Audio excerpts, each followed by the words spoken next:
Now, this example involves an equation that has decimals. And if you want to solve an equation that has decimals, you have two choices. You can either work with the decimals, or you can get rid of the decimals at the very beginning and then work just with whole numbers, which personally I think is an easier way to go.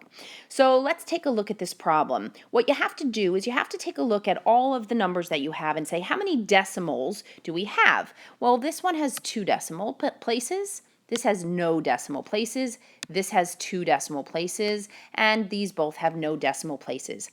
And you pick the largest number that you see. So in this example, the largest number that we see is 2 decimal places. By the largest number, I mean the largest number of decimal places.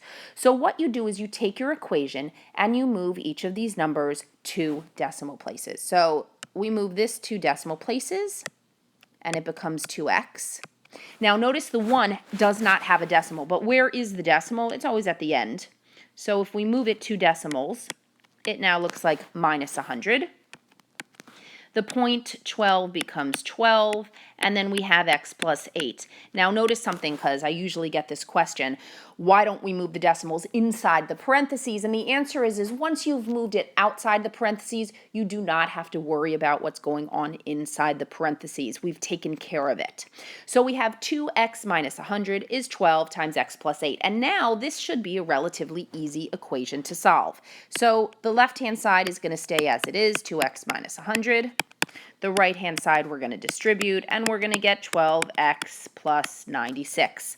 Let's bring all of our x's to one side, so we're going to subtract 12x from both sides. The right-hand side, it crosses off. On the left-hand side, we get negative 10x minus 100 is equal to 96. Next, we are going to add 100 to both sides to move all of our constants over to the other side. Left-hand side, it crosses off, and we get negative 10x is equal to 196. So the last thing we need to do is we need to divide both sides by negative 10.